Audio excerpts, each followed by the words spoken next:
Hey guys, this is Grant Chachere of Gridiron Football, joined here with my co-host Jace, LeJeune, also of Gridiron Football, to bring you another episode of Protect the Boot. We are joined by a special co-host who he's the president of LHSCA, Eric Held. He coached 25 years at the high school level. He was an assistant coach at both Catholic and Rummel and a couple others, and he was the head coach at both St. Mary's and at St. Michael the Archangel here in Baton Rouge. He had a 34-21 record at St. Michael in 5 years and reached the playoffs every year he was there. Eric, welcome to the show. Thanks a lot. Good job digging up some biographical information. That's pretty good. The power of Google. Yeah, Is I had good. to really That's awesome. I had to really dig deep. I was like, okay, let's see what the places he's coached at. And I found it some like Brother Martin because you played at Brother Martin with my dad actually. I went to some like Brother Martin website or whatever. They had the list of like former players that became coaches, and you're the ones that popped up along with my dad too. So it's pretty ironic. I was able to find all that stuff. But so Eric, the first question I want to ask you is, you coached at both Catholic and Rummel, and you're also at that game with the whole controversy of whether or not the Rummel receiver caught the ball or did he not catch the ball. What was your opinion about the whole thing? Sure, great question to lead off with, right into the fire, right? Well, let's roll back to the night before with the 2-point conversion catch by the Rummel receiver in the end zone, number 13, who punted and kicked, and his last name escapes me, and I should remember because it was just the other day, and I did a game earlier this year, Rummel St. Augustine, and I'm drawing a blank. So, but I think it might have been Wallace, if I'm not mistaken. But anyway, he made the toe tap catch for 2 points, and it was really close. And I went and looked.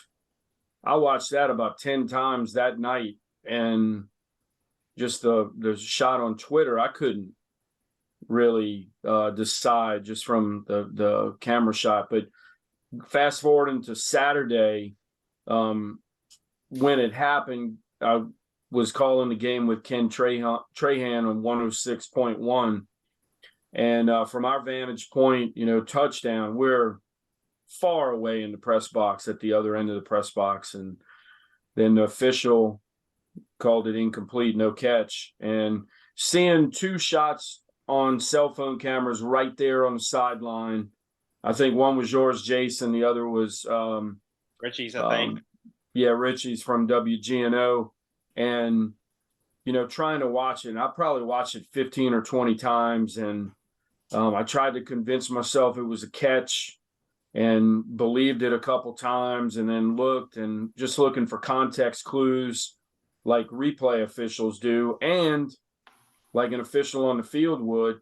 And I'll say this, whether it was a catch or no catch, I'll say this. The week before, there was another controversial call it was called a catch, and it was actually a no catch.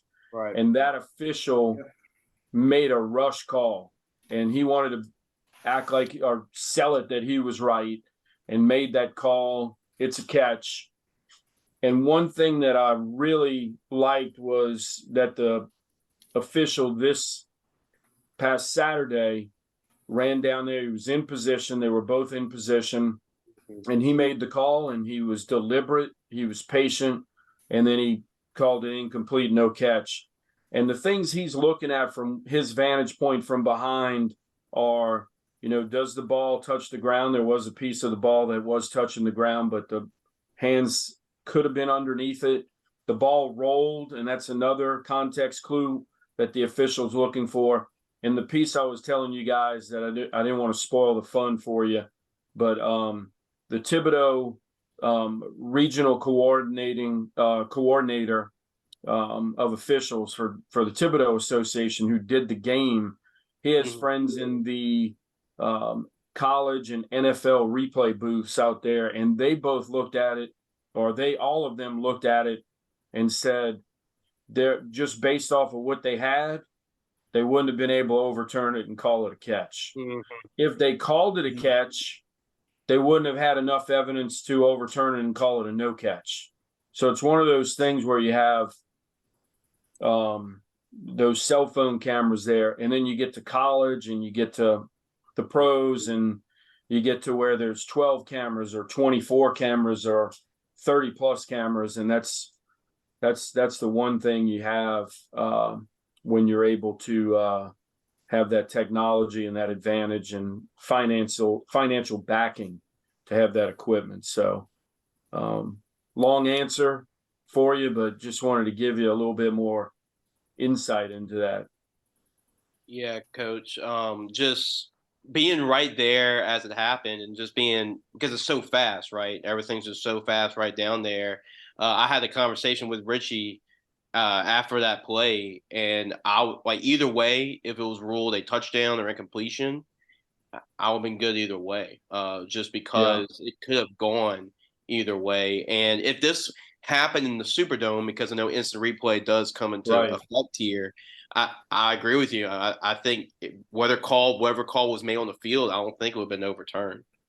And the cool thing about that is that the replay booth during all the games in the dome, they look at every play, and if they feel like they need to review something, they'll buzz down to the white hat over the earpiece and say, "Hey, we're going to review this play," and the white hat will say, "The previous play is under review," and then he'll jog over to the sideline and put the headset on.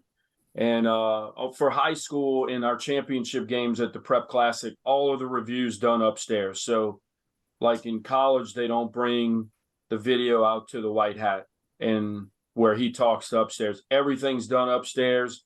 And this is the 5th year that they're doing video replay at the Prep Classic. First year was 19, and this will be the 5th year. And the whole thing is, hey, get the call right. And a lot of times, y'all have been there before. It seems like forever. And actually, the average time of a replay has actually been under 2 minutes. Last year, there was one that went over 4. The first year, there was one that was about 2.5. It seems like an eternity when you're there, and it really gives you a perspective about how the length of time. But the main reason why we have video replay is to get the call right. If it takes 10 minutes to get the call right, then they're going to take 10 minutes. But they do a great job, and it's an all-star crew. They have all the guys up there, the replay officials, the spotters, the guys down on the guy down on the field. Those guys have 20, 25 plus years officiating experience and a number of years in the replay booth. So, the ROs, replay officials, as they're called, it's probably the best crew assembled for the Prep Classic that we've had. So we spend some money on it. And I say we, it's the Athletic Association, but it's give our kids and coaches the best opportunity they have to get the call right. Right. And going into the state championship games, there's a lot of great matchups this weekend, Thursday through Saturday. Which matchup are you looking forward to the most? And also, which one do you think is the one that everyone's kind of sleeping on? Yeah, I think the one everyone's looking forward to the most is the one that if you had to make a bet before the season and someone said, "Hey, you've got to get this right, or you lose $1,000, and you get to pick one division and pick 2 teams that would definitely be in the finals," and that would be STM and LCA. And they're rivals. They have a storied history of playing each other since LCA has played up. This will be the 2nd year in a row they play in the state championship game. The 2nd year in a row they play twice. And it's the last year that LCA will be playing up in class because they'll go back to 2A where their enrollment lies. So 2 great quarterbacks on their team. Of course, Johnson's going to LSU. Altman is phenomenal. Every quarterback that comes through STM, it's incredible.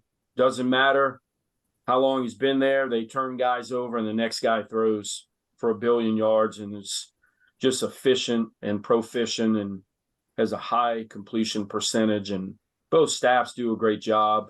Looking forward to that. And the coaching staffs, or the head coaches, opposite ends of the spectrum.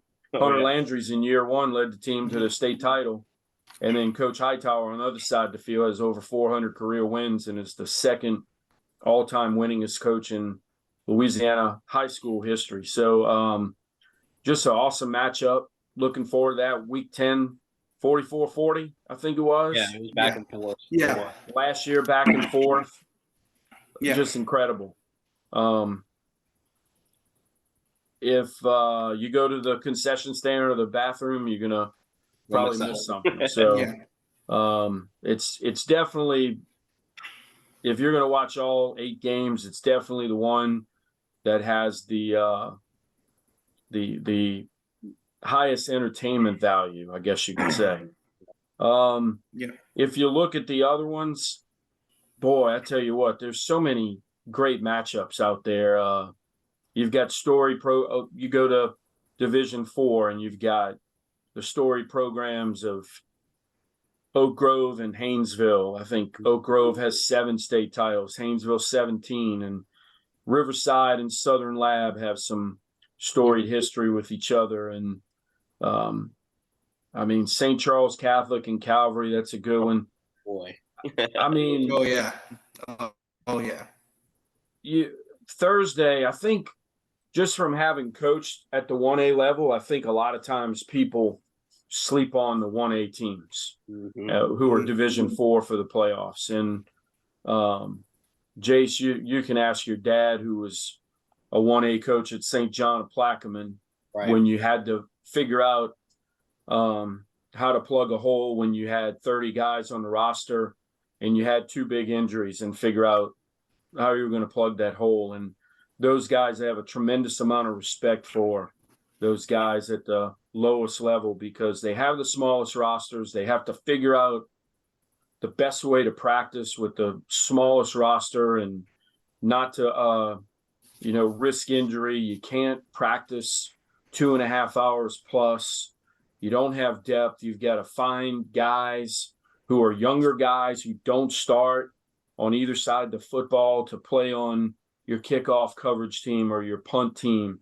You have to try and find a place to hide guys at the lowest level. So, and then you're really trying, it's like spinning the plates at that level, because there's few guys. A lot of times you have smaller staffs and you're trying to do just about every job. You're the filmer, you're the grass cutter, you wash clothes. You're the guy that, downloads Huddle and then uploads Huddle. And Jack you're of all the guy trades, that talks right? to the coaches. What's that? Jack of all trades, you got to do. Yeah. And right when you've got that final plate spinning, you got to run back down to the end and start spinning the plate again and make sure it doesn't fall. So tremendous amount of respect for those guys. And it's a great way to lead off the Prep Classic in 3 nights. Looking forward to that. Yeah, I totally agree with you, Eric. And like you mentioned, it may come down to, at the 1-day games, to whoever's the best conditioned team in the end, because you're dealing with smaller numbers and really the guys that are the most conditioned, that's going to really depend on who wins this championship games. When we're dealing with smaller numbers and not really the 80, 90 guys you're usually seeing maybe at the 4A or 5A level a lot of times. So that's what's going to be intriguing to see the most when you're dealing with the smaller games. No question about that. And it's always fun to me because you have so many guys that start both ways. Some guys never leave the field. They're the returner on kickoff and punt return, and they cover kickoffs. They may kick off, they may punt, and then they turn around and return it. So then they play a skill position on both sides of the ball. So a lot of times it's interesting to see how those coaches find a way to rest a guy too, and then they've got to get him back in on 3rd down to throw the ball to him on 3rd and 8 to get the first to move the chains, and then they take him out and hey, they're back in a few plays later on third down. So it's always cool to watch that and see how those guys operate in their coaching decisions as well. It's cool to me. Right, and the Haynesville Oak Grove is going to be really intriguing because that's a rematch of their regular season matchup. Oak Grove actually beat them 61-27. It wasn't even close at all. But I'm really intrigued by that matchup because Haynesville is the first time I think they've been back to the state title game since I believe it was 2016, 2017, and they're a 70-time state champion, only behind Curtis for the most state titles in Louisiana history. And then you have Oak Grove, who's really emerged as a 1A power in the last 10 years. They're led by one of the best quarterbacks in the state in Jackson Bradley. So I think that's probably a pretty intriguing matchup, and I think that game's gonna be a lot closer than the regular season matchup. But leading up to my next question. Yeah, leading up to my next question is another big time matchup. Acadiana and Catholic. Catholic has been really hot ever since they started district play. Daniel Beal has been playing out of his mind. I've been giving him the nickname Demon Time because I haven't really seen him play like this, and he started for Catholic for 4 years now, but him, Barry Remo, in that Catholic offensive line, they have to go against a really tough Acadiana defensive front led by Dominique McKinley. So do you think Acadiana's defensive front is a bad matchup for Catholic's offense? I definitely think it's a formidable matchup for sure. You look at what Acadiana's done, especially since they were beaten 28-0 by John Curtis. I think that was in week 6 or 7. And since then, they turned around and kind of beat the doors off of Southside. It was a single-digit seed or might have been around a 12 seed, I think, if I'm not mistaken, somewhere up in there. And then they beat Karen Crow in week 9, and they had a week off. And then they came back, Karen Crow having the benefit of playing in week 1. They came back, beat Karen Crow in the second round 14-7, held Holy Cross, who was one of the explosive offenses in the New Orleans area, to just 14 points, and then held Carr to 24. And,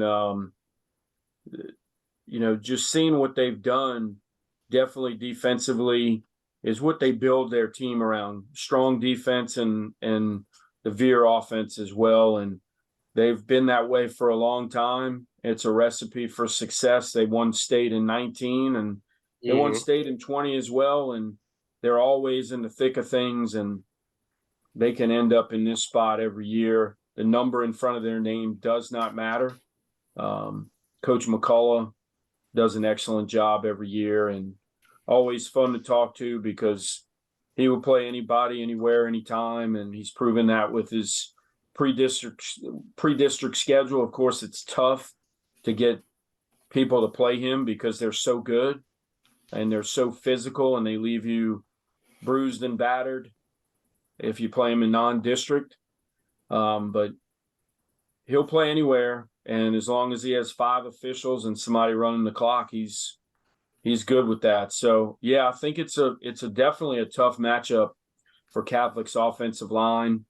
And you mentioned Daniel Beal. I was lucky enough to be around him. He was a ball boy for his brother's JV team when he was in 2nd grade. So seeing him grow and just be around and just kind of be he was at every JV game. He'd go to freshman games. He'd go to the varsity games, and he just grew up, and nothing really phases him because he had 3 older brothers and he was the runt of the litter, so to speak. But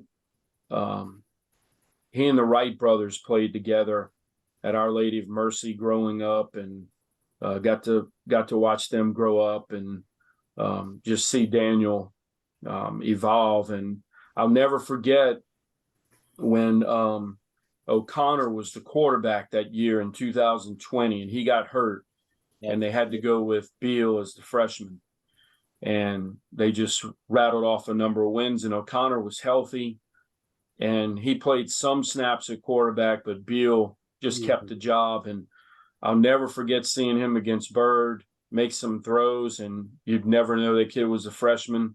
And then after the game, he's a 14-year-old kid, and I saw him getting in my truck to leave the stadium at Natchitoches, and he was getting in the back seat of the car with mom and dad and two of the brothers, and hey, Coach Held, and hey, buddy, great job, and just a little kid. You see that little kid in him, and now watching him make some throws, but it's been fun to watch him, and it's always fun to watch Acadiana. It's really cool to see Acadiana and John Curtis on offense still run the offenses that they do, and they're at a high level. So it's always fun to watch offenses do things that you don't see in the spread world we're in these days. Yeah, and you mentioned it's good that Daniel gets a chance. This is something we didn't talk about, Eric, but really he gets a chance to play a state championship in the Dome, because you go back the last other times he's played state championship games, it's been at Tulane, and it's going to be at Northwestern State. So he gets a chance to play in the Dome and get that experience. And I feel like he's been playing for a decade. I feel like that's how long Daniel's been there at quarterback. But it just shows you that a guy with that so much years of experience and having that camaraderie, like you mentioned, with the Wright brothers, and I know Brooks has made a lot of big plays during this run, that's really helped him going back to middle school, right? That camaraderie and that relationship has really helped the Bears get over the top during this run, because, as you mentioned, Brooks Wright had the game-winning touchdown against John Curtis, and he was on the receiving end of that. Made a couple big plays. You saw him make a couple big plays in that game against Rummel. So it's gonna be fun to see what that offense does. And you mentioned Acadiana, and I saw Acadiana play a couple times this year. And the thing about them is they can still run the veer. Like we mentioned about the defensive lines, the real deal. And I think they have that camaraderie as well with the brothers, the better brothers as well at quarterback and receivers. So that can come to play as well. So with kind of that being in play, it should be a lot of interesting storylines for that Catholic-Acadiana game. And Acadiana is solid in the kicking game, in their return game, and their punt game, especially kickoff coverage. They do a great job there, and you can tell that they spend a lot of time on that phase, and it's not just let's throw 11 guys out there and play the kicking play, but they've only given up 45 points in the playoffs. And you look at the offenses that they've done that against: 7 to Karen Crow, 14 to Holy Cross, 24 to Carr. Right. And that's something special when you've held 3 high caliber offenses like that to just 15 points a game. So the Bears have their work cut out for them for sure. Yeah. It'll be a fun game to watch in the Dome. I know that for a fact. So a lot of interesting storylines. And it's good to see Catholic and Acadiana play against each other in the Dome, because we don't normally get to see this matchup, but with the brackets being the way they are, we get to see a power in Acadiana finally play a team like Catholic, a matchup we haven't really seen that much in the past in games like this. You're right. And it's 2 programs that have played each other in non-district in the past. Mm-hmm. Yeah, and also 2 of probably the best programs in the history of the state. I mean, Acadiana's won 6 state championships. Catholic, I believe, has won 4. Mm-hmm. I believe. I think it's 4. Yeah. So I mean, these are 2 of the top programs in the past 20 to 25 years. So it's going to be a really intriguing matchup in the Dome. And also, you don't really see those 2 teams play each other in the Dome. It's just a matter of Catholic has kind of risen up as the top state power right now in terms of all the private schools in the select division. And then also Acadiana is still the top dog. They've been kind of, the last couple of years, it's been kind of tough for them, but now they're finally back up where they kind of belong, which is near or at the mountaintop. Sure. And hey, one last thing I want to say about, since I'm the coaches association guy, you look at Acadiana and you Coach Dotson, Coach Hanks, Coach Davidson, and now McCullough. And then at Catholic, Coach Weiner, Coach Fertitta, Coach Semino, Coach Fuller. Those are 8 extraordinary coaches and guys that have won state championships at their school, and have just done a great job. And a few of those that I mentioned are in the LHSA Hall of Fame. And with Catholic, you've had Coach Fertitta's first year, Coach Semino's first year. They both won state championships in their first try as coaches in their first year. And now Coach Fuller at Catholic's trying to do that. And I mentioned Coach McCullough earlier. The last 2 times he's been to the championship, they've won. So just awesome matchup when it comes to not only the players, but the programs and coaches as well. Right. And moving on to our other Division One matchup, and this time in the non-select division, you have Zachary and Ruston. Ruston, this is their second straight appearance. They're trying to get their first state title since I believe it was 1990. You're right. I believe it was 1990. It's been over 32, 33 years. And then you also have Zachary, who is appearing in their this would be their 6th appearance in the state title game, and they're looking for their 5th. And all their state titles have been won under Coach Brewerton over there, Zachary. So what do you expect from this matchup, and who do you think will win? Because this is kind of like a coin flip. I mean, if you think about it. They both have really great defenses. On the coin. I'm sorry. Yeah, they both have really great defenses, and then also offensively, they have some studs on both on the offensive side as well. Sure, and I agree with you with the coin flip, and Ruston's been kind of the one the whole way. Kind of, I guess you could say, if you had to look at it and make who would be the preseason favorite, I think Vegas, if you will, would have made Ruston the preseason favorite in Division I non-select, and they played a pretty tough schedule when you look at it. They had 1 loss on the field, Warren Eastern in the opener, and they picked up the forfeit win. Cabot from Arkansas, Lafayette Christian. I think they held Lafayette Christian to their lowest output this year of 26 points. But Neville, Ash, West Monroe, those are tough teams. Zachary had St. Augustine. Don't pay attention to their record because ignore that record, and they're way better than what they did. West Monroe, Central, and Catholic. And Catholic was their only loss. So both teams have only had 1 loss on the field. Had a common opponent in West Monroe. Much closer. West Monroe played Ruston, and that was later in the year. Zachary played them in the middle of the year. So you can't get into comparing scores because every game is a completely different equation.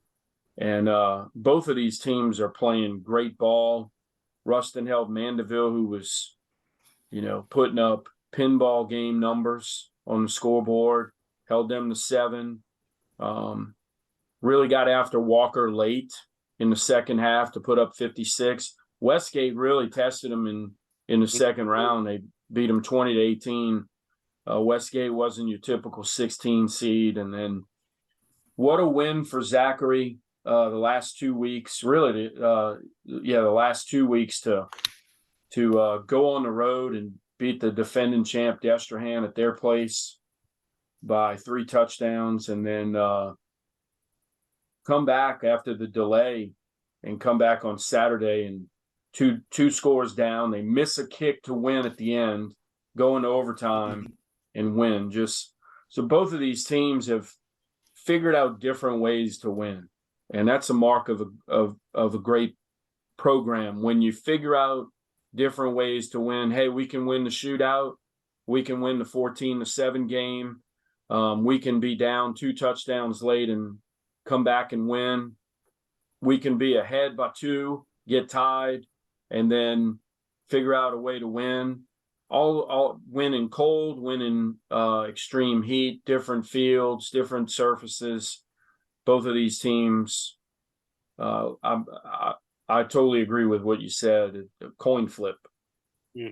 I agree with that as well. These are 2 programs we're talking about that we could have easily seen in the Dome prior when this bracket came out. Maybe Destrehan was definitely another team you could have seen in the Dome at this point. But Coach Ball, it just seems like every year they've taken the next step. Like, we're going to quarterfinals one year, next year semifinal, next year state championship, and obviously the next step is to win the state championship. And their defense has been so good this year. You mentioned they played LCA. Juwan Johnson was frustrated. I mean, when you frustrate the guy that set pretty much every record you can imagine at the quarterback position, and having having 5 interceptions, that shows you how good this defensive front really is. And they got Division I guys all over the field. They got 2 really good running backs, a big offensive line. And you look at Zachary, what Coach David Brewerton has done over the last decade has been amazing at Zachary. I think with 9 semifinal appearances, 4 state championships. He's just been consistent every year, no matter who's been at quarterback. Lindsey Scott, you look at Keelan Brown, you look at Eli Holstein. They just replace guy after guy at the quarterback position. They keep churning along, and then this year's team, they're able to do it with a new quarterback in Hudson Spangler and all the receivers. They got a lot of interesting chess pieces with both coaching staffs. It should be a very fun one. But here's a little trivia question for both of y'all. I know Grant mentioned about the 1990 team. The Ruston was last time they won the state championship. I'm sure you probably know where I'm going with this, but who was playing on the offensive line for Catholic on the other side and lost that game? Yeah, Coach Brewerton was on the Catholic team that year. That was his junior year, if I'm not mistaken. And Ruston actually finished number 2 in the country that year. They went 15-0, won the state championship, blew out Catholic. I think it was 51-10, something like that. That was Coach Weiner's first trip to the Superdome.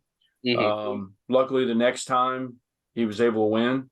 But Ruston, 1990, finished 2nd in the country, and Brad Laird was a 3-year starter at quarterback. That's right. Yeah, for the Bearcats, and I think he lost 2 games in his career, both his junior year, and the team I was on my senior year in high school, he was a sophomore, and they beat us in the semis, and he won the quarterback job midway through his sophomore year at Ruston.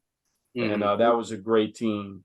Ramon Malcolm at running back, played at Auburn, if I'm not mistaken. Met an untimely death about 10 years ago in a tragic car accident. They had a DB whose last name was Young that played for LSU. So, good memories there, going back 30-something years. Yeah, you beat that team that had Ward Dunn and Kevin Franklin by like 40, and then this shows you what kind of team you really had. Back wow, then. yes. But I was reading about Eric. You have an interesting history with Ruston as a kicker. I believe it was your senior year. There was some controversy. Yeah, I'll let you explain. This guy asks a lot of people. So, heck, that was 35 years ago. The other day, looking at the calendar. Senior year, 0-0 end in regulation, and Ruston scored, made the extra point. We scored. Coach called timeout. They debated going for 2 to win. Sent me out to kick the extra point, kicked it, and talking about controversial officials calls. Kicked it real high, got up quick, looked good from my vantage point at the 10-yard line. Ball got up quick, and the video camera behind the goalpost showed it was about 3 feet inside the right upright. There was one official underneath the uprights back then in 1988, and he lost it. And then the guy behind me at the 15, the white hat, called it no good, 25 yards away. So kind of a devastating way to have your senior year end, but learn that, people are going to make mistakes. Life's not always fair. And, that's my lesson to a lot of people today, to coaches who say, calls suck, they got the call wrong, they're out to get us. All those different things.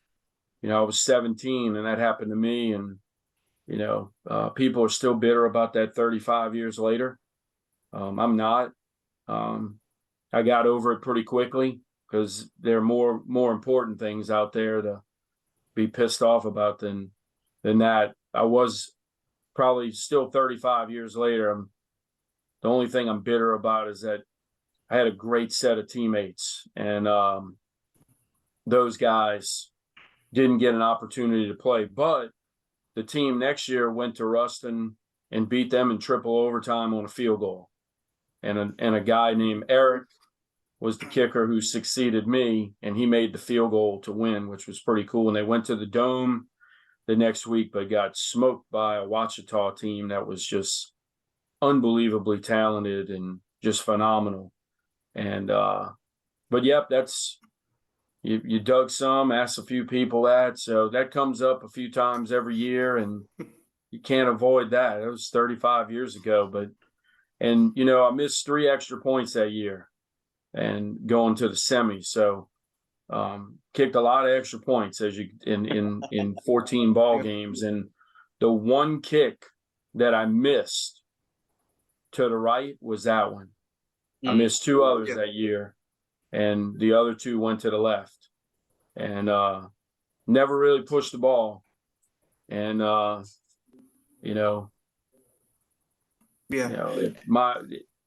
should have been a little bit better and given them a little help by kicking it a little bit further inside. So, but yep, that's the history in that. And whenever Ruston gets this far or get to the semis, I'm reminded of that. But all good memories. It's cool to see Brother Martin make the finals last year, and that's what high school football is all about: the memories you have with your teammates, and people still tell that story. And it's funny how people are more bitter about that kick than the person that kicked it, and that I guess had to deal with it as a 17-year-old. But it was a great life lesson, a great lesson in overcoming adversity and building some mental toughness, and proving there's a lot more important things out there. So, yep. Well, the good thing is you're good enough to kicker to kick at Nicholls State, so I think it's kind of easy. It's a little easier to kind of forget about that, especially how tragic that really was. And that's also another example of like Brother Martin, just another heartbreaking Brother Martin loss, and there's way too many, But the good thing was that both my little brothers, Noah was on the first Brother Martin team to win the Catholic title in 13 years on that 2020 team that lost against Catholic. Speaking of Daniel Beal, that was kind of his coming out party. You're right. And then Jackson, my youngest brother Jackson, last year kind of took a year off, and because he transferred schools and he wasn't sure if he was going to be eligible, but he actually got the chance to play on that field on that Brother Martin that ended up going to state for the first time in like 30 years, and he was on the kickoff team. So it was really cool seeing that, and especially for my dad, who's also been through a lot of like tragic Brother Martin happenings, But yeah, had a tough one.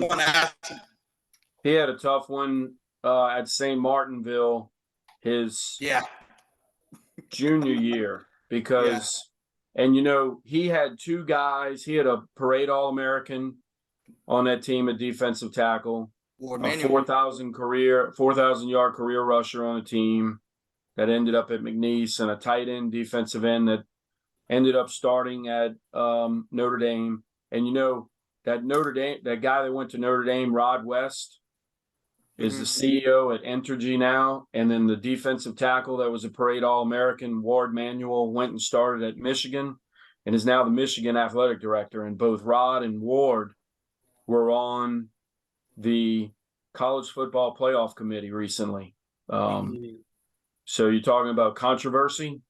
Those guys are Brother Martin guys on there, but they do a great job, and they're awesome people, and they're great leaders in their organization. So But yeah, I remember that at St. Martinville as a freshman. I wasn't playing football then, and I was there and right in the end zone where the ball went off the running back's fingers, and they lost by 6 or 7.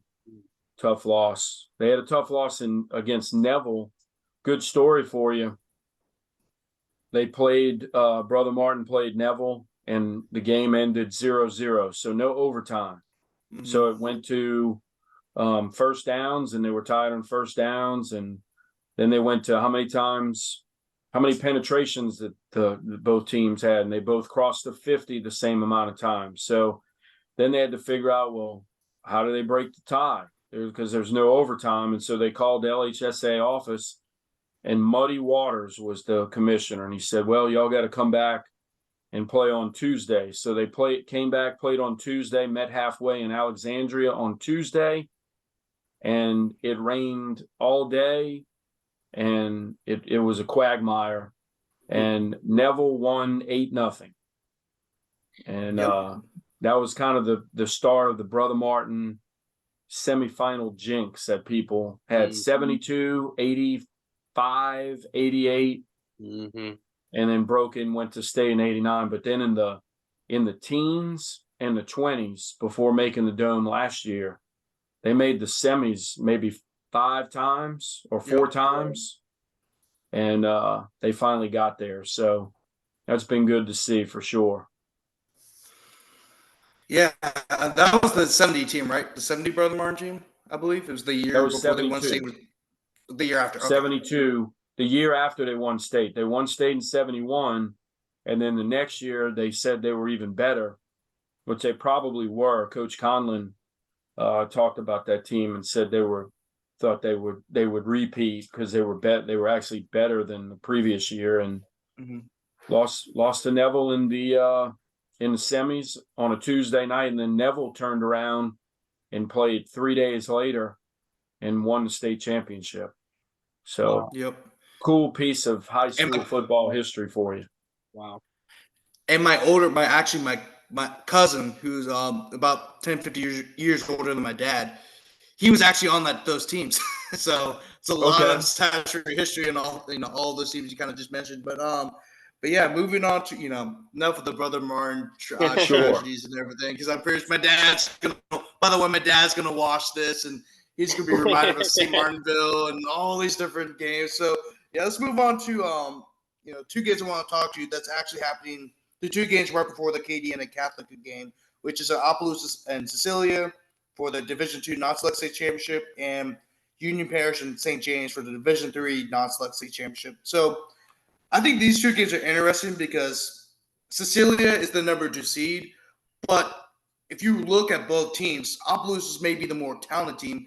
So Cecilia actually might be the underdogs, and going into Union Parish and St. James, this is the 4th straight appearance for Union Parish. They've lost the first 3, and they're trying to actually win this time.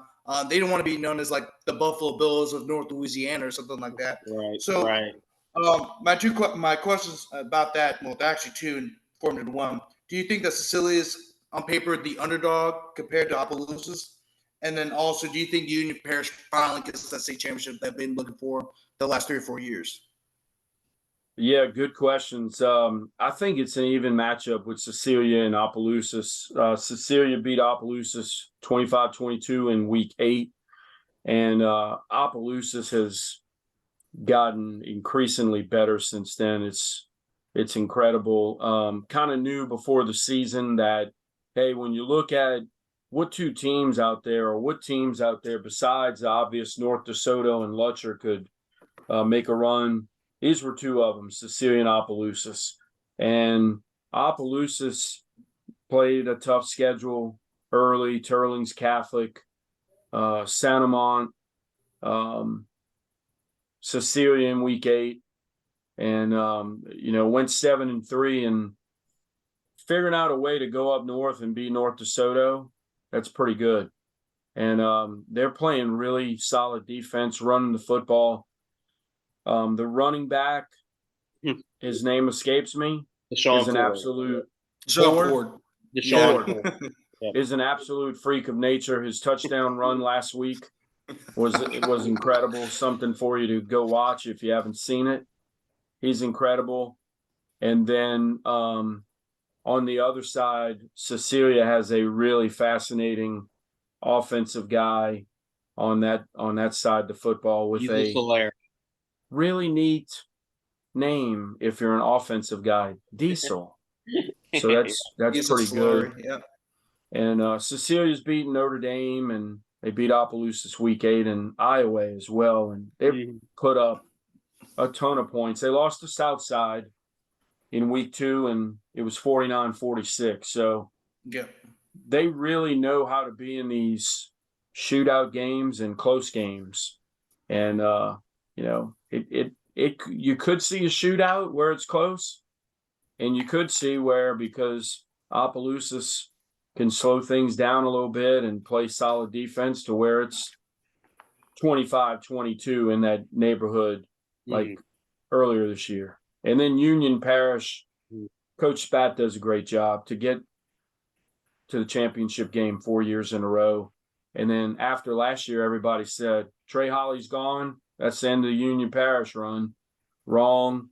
And I think those guys and that staff have had something to prove, and that, hey, we can do this without Trey Holly. And they've got back here, and programs built on being hard-nosed, physical, tough up front. They'll hit you. And they've got St. James, who likes to spread you out and likes to run with the quarterback and get the ball to number 4 as well, who absolutely gets shot out of the cannon when he gets the football. It's fun to watch, and they're good on defense, and Union's built that way too. So that's going to be a fun game to watch and see if the Farmers can get that state title. Yeah, I'm looking forward to both those games too, Eric. And really, you talk about Cecilia and Opelousas. That game might be decided on the area of the game with your expertise, special teams, because I was at the Cecilia game, Northwest, this past week in the semifinal game. Cover that. We talked about the running at quarterback Diesel Solari and the running back Corey Broussard. They both combined for 8 touchdowns. But Cecilia likes to kick onside kicks. So if they can get those possessions and really keep the football, it's going to be hard slowing them down, because they are up tempo, they're fast. And you mentioned Opelousas. I saw that highlight, and really it was just like players are just pinballing off of the Sean Ford, trying to bring him down. It was fun. It was beautiful. It was beautiful. It was a beautiful run. I even tweeted it out. Coach Jenkins for Lutcher has talked about Opelousas and that kid for 2 years now, and they played them the week before, and he raved about him this past week when they went up to North DeSoto, and he even said, hey, people are going to be surprised when they go up there and come back with a win if that happens. So but that kid is an absolute freak, and he'll be fun to watch. And that next year is going to be a really good year for running backs, because he's one of them. You got that 2025 class coming up, and he's one of the really top running backs out there. Because the scary thing is, not a lot of people talk about him, because you got so many running backs in Louisiana next year. So he's definitely to watch. And one of them's at Leesville, and Opelousas played them in week 4 or 5, and they beat them 54-12. And Coach Zachary called to check with me on something completely unrelated, and I didn't know who they played. And I said, who y'all got? Leesville. And I said, hey, that back's pretty good. He said, yep. He said, but they're not getting 20 points. Okay. And then sure enough, that night I was just checking scores, and it was 54-12. And I said, Coach, congrats. They didn't get 20. He said, nope, they got 12. You mentioned that. But we had a media day at the beginning of the year, and the most confident bunch of kids we've seen and coaches was Opelousas. So they're expecting to get to the Dome. I believe this is the first time they've ever been to the Dome. So Yeah, I mean, it just shows this is like really a confident bunch of kids, and they're talented too. They got a lot of really good talent on Opelousas team, and you mentioned it was 25-22 last time Cecilia and Opelousas played, and I know Opelousas is going to be with a chip on their shoulder because a lot of people are saying that they had that one like slip through their fingertips because I think Opelousas had a big lead and Cecilia came back and won. So that's going to be fun seeing a lot of really offensive talent on that football field. Should be. I expect a little bit more of a higher scoring game than the last time around, especially in the dome too. So, and you talked about Union Parish and St. James, but yeah, like you mentioned it that you're going to get really bruised and bloodied up when you play Union Parish. Like you may win the game, but it's going to come with a price when you play Union Parish. And that Coach Balfour, I mean, he really builds this program around the offensive line and just being physical in the trenches. And it's shown it doesn't really matter what running back you got in there. Trey Holly was a once in a lifetime generational talent, but it's like, hey, we got another running back in there.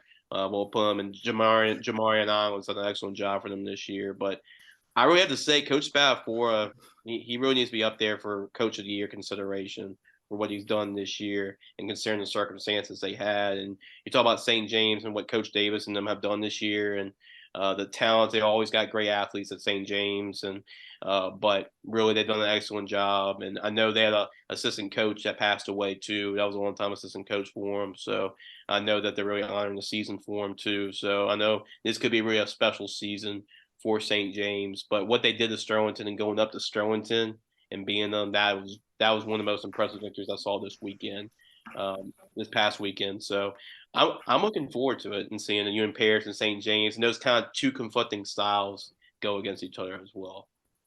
And then Coach Carter was the defensive coordinator for the Wildcats that passed, and tough loss. Coach Carter did a great job, great dude.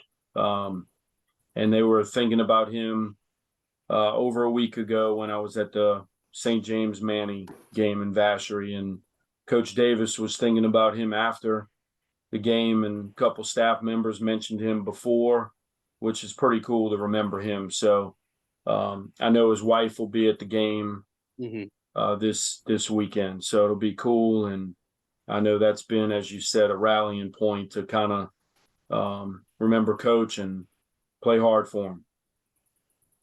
Mm-hmm. Yeah. And one of the last game I want to talk about is that we haven't really mentioned yet is Calvary Baptist St. Charles Catholic. Calvary, in my opinion, outside of Ruston, is the best team in the state in terms of talent and depth, pound for pound, no matter the classification. And their quarterback, Abram Rodell, I actually told Jace this earlier, has a touchdown interception ratio of 43-1. That's Unheard of. Really, it's pretty incredible. And also he has some great receivers as well, including John Simon IV, who's a La Tech commit. Running back at Jace Simon is one of the top running backs in the country, not just to say in the country. And they have a really good defense as well, led by Hutch Grays and Landon Sylvie. And they got a lot of great players on the defensive side as well. Then they're also going against the St. Charles Catholic team. Despite them being the two-time defending state champion, they've always been the team that, whenever they go against a team like for example, a U High, which both me and Jace picked U High over St. Charles Catholic, they prove everybody wrong and they beat them. They're that team that just everyone sleeps on because they may not have the same talent as the other team, and they just ended up beating them. So do you think that we may see something in the state championship again, or do you see Calvary dethroning St. Charles Catholic from their throne? Well, I tell you what, early on with Calvary, they beat Logansport by 5 touchdowns. So that may not have surprised people in week 1. But then when they put 61 on Captain Shreve, and that was Shreve's only regular season loss before losing to Rummel in round 2, 13-3. And then they beat Bird 42-21. Then they beat Wassman. Now, Wassman played them pretty tough and played them as well defensively as anyone has played this year. And I'll come back to that in a second. And then they beat Westgate 32-22, who was in Division I. And remember, Ruston beat them. If you want to compare scores, Ruston beat them 20-18 in the second round. And that's as tough of a 5-game pre-district slate that a 2A school can find outside of St. Charles Catholic. Those two schools played as tough of non-district schedule as one can find, and neither one lost. And that says a whole lot. So we'll figure it out this weekend for sure between 1 and 2. Pretty evenly matched. I know this about St. Charles. They just continue to get better. There's no dip in their performance ever. The expectations have always been there. It's a blue-collar community, a blue-collar football team, whatever that means, right? But they just bring it every time. The level of expectation is high because they expect to be here, and there's always a chance for you to kind of dip. But that coaching staff does as well a job with anybody. You look and see, okay, where are the recruits, right? They've won 2 in a row, right? Yeah. And you look to see, okay, who are the big recruits? Where did they sign? And you look, and they didn't sign anybody anywhere. They got somebody that walks on, maybe at Southeastern. And this year they got the linebacker Cannon that's committed to Southeastern. What a great high school player. Yeah.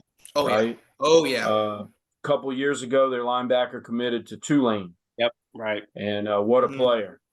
And they just got guys that have been in the program, who have legacies in the program, and it doesn't matter who they play. And that's going to be exciting to see them face the offensive juggernaut that Calvary is, because boy, they're explosive on offense, scoring 49 twice in the playoffs, 35 last week against Newman. But that 61 spot they put up against Shreve, that was kind of a eye catcher around the state. But St. Charles limited U High to 7, and U High on offense is loaded up front and skill wise. So that'll be interesting to see right there. But every challenge is different, and that's what both of these teams embrace. Yeah. And as far as like one side of the football against the other side of the football, I don't think I'm more excited than seeing St. Charles Catholic's defense against Calvary Baptist offense, kind of like a unstoppable force versus immovable object type of matchup there. And you mentioned it, that like their coaching staff with Wayne Stein, and it seems like, Frank Monica stepped down. What is St. Charles Catholic going to do?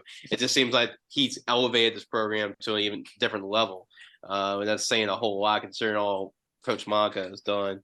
But it seems like you're just going to have to go and beat them, because they're not going to beat themselves. Like, you're just going to have to execute and you just got to make the play, because they're not going to commit penalties, commit turnover. Turn the ball over. You're going to have to just go and beat them, per se. So Calvary, with all their offensive skill guys and all the weapons, the Simon brothers, Abram Wardell, Arvin Hermes, all these weapons, how does St. Charles Catholic defend that? But it seems like, hey, every time they have to play against you, like Grant mentioned, U High or LCA a couple years ago, when LCA was on, I think, 4 straight state championships. I think they're trying to go for 5, and St. Charles Catholic was a team that ended the streak. So, it just seems like you can't bet against those guys. But hey, like Calvary's been one of the best overall teams all year. So I know everybody's talking about St. Thomas more LCA, but right now I think maybe a close second might be this game. It's interesting because of the differing styles, right? I think that has a lot to do with it. And Coach Rodney up at Calvary, longtime Houghton coach, has come to Calvary, done a tremendous job there. Has a great staff there as well, and they understand what their identity is, and everybody thinks they're the new Evandra from years past, where they're going to throw it 30 times, but they're going to run the ball a ton. And Simon is a great back, whose dad, by the way, was a great back at Southern Lab and at Tech.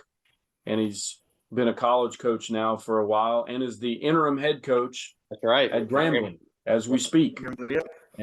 And so a little bit of trivia there for you. And Coach Rodney was Dak Prescott's That's high right. school coach at Houghton. Mm-hmm. And he's been around the block. So that's the one thing that's cool is we have so many great head coaches and coaching staffs among the 16 teams in the Dome. That's big reason why they've reached this far in the season. Yeah, exactly. And kind of some two notes to add to that. This is actually going to be the first time that Coach Green will coach a state championship game at the Dome. And he even said in his 41 years of coaching, he's never coached a game in the Dome. He won a state championship at Calvary in 2020, but remember that was at Northwestern State at I forgot the name of the stadium. Yeah, it's Natchitoches. I know it's Natchitoches, but I forgot the name of the stadium. I think it's Demon Stadium. Turpin Stadium. Yep. Turpin Stadium. Harry Turpin Stadium. That's right. Harry Turpin Stadium. Yep. Right. And so that's the only time he's coached a state championship game. That was not the Dome. This would be his first time coaching at in the state championship game at the Dome. So that's a pretty huge milestone for him. And then also going on, speaking of St. Charles Catholic, I know we talk a lot about how they really don't have those blue chip type of recruits. Usually when they have a pretty good recruit, it usually goes to like a Southeastern or a Tulane. But in a couple years now, they're trying. I know next year I think they're moving to 4A, but in a few years they're trying to move up to 5A to join the Catholic League. Coach Stein even said it himself. Look, we're trying to join the Catholic League, and I think you might see some. They might actually bring in some blue chip guys because they're a private school and they're able to get some of those guys that a lot of public schools can get, and they're also the only school really, they're private school in their area.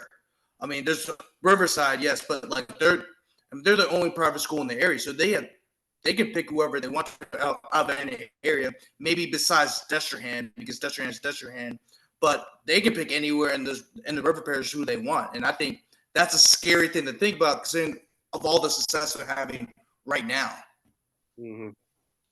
Yeah, it really could. It could be a sleep. I mean, you wouldn't really call St. Charles Catholic a sleeping giant, but I mean the potential is really there, and it just shows you like. And overall, the Dome matchups this year, I don't think I'm as excited as I've ever been this year with all the matchups going all the way up from Division I all the way down to Division IV. I feel like that all these matchups I'm pretty stoked about and really excited about seeing, and can really see like last year, Eric, I'm not sure you like if you can disagree with this or not, but I thought that one day when you had 3 games in a row that all came down to 1 touchdown or less, I thought that was probably, you can make the argument, the best single day state championship games the Dome has ever had. And maybe this year that could eclipse that.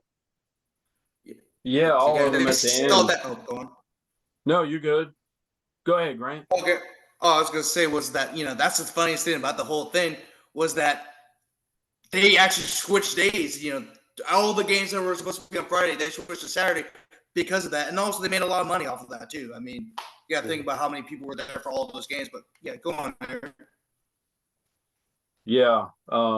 Destrehan on Friday night, and then in the middle game, it was St. Charles over Dunham, Destrehan in the nightcap over Ruston, and then STM over LCA in the first game on Friday. So, like you mentioned on Thursday, we flipped to 3:30 and 7 games this year.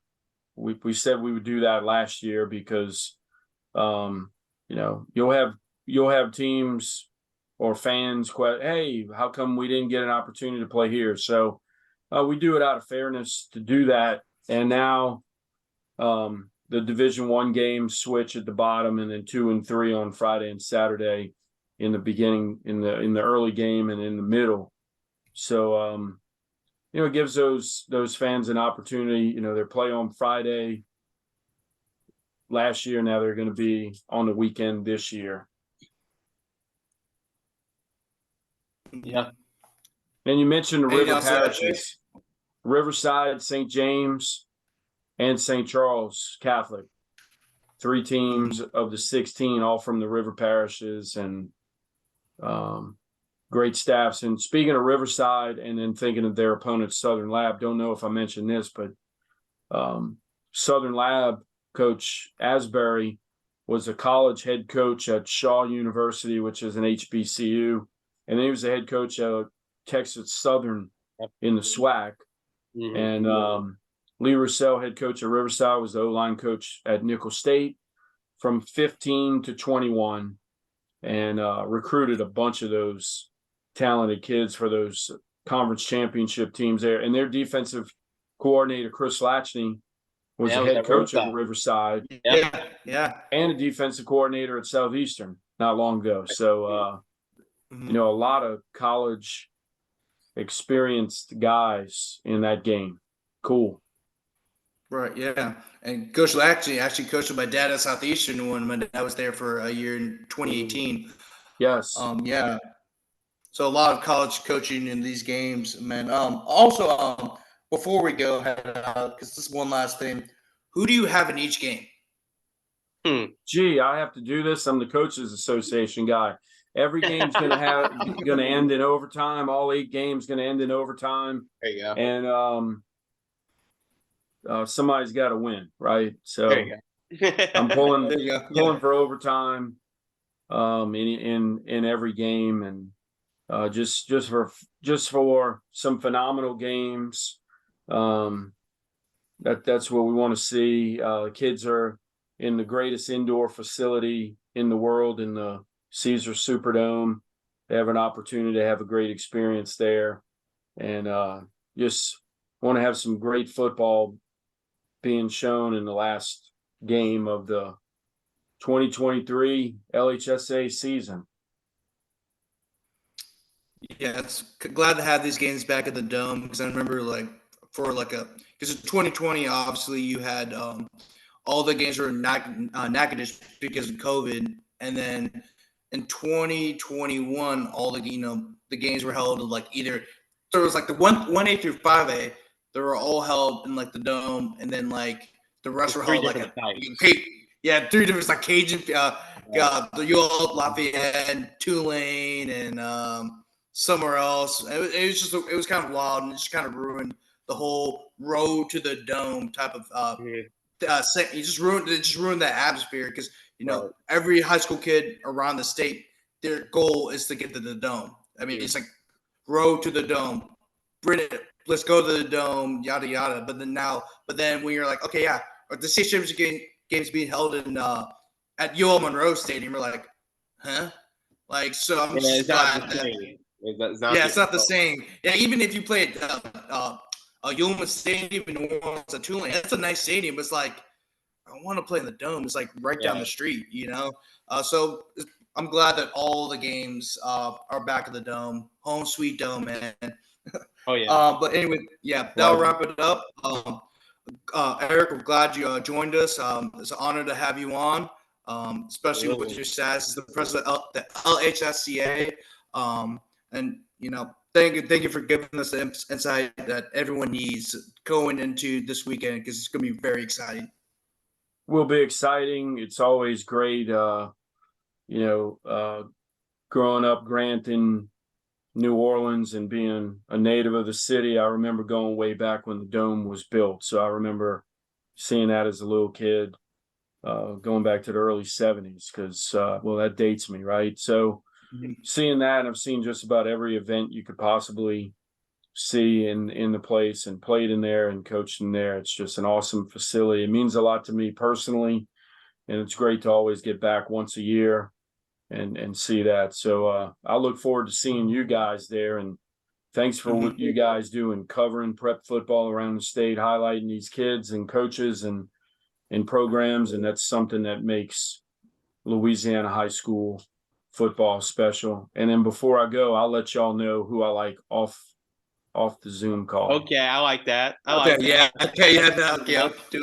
Yep, no problem. Yeah, it's Grant Chachere, Jace, LeJeune, as always, and we had a special guest, Eric Held. Thanks again for being on the show, and always remember to protect the boot. Boot up. Peace.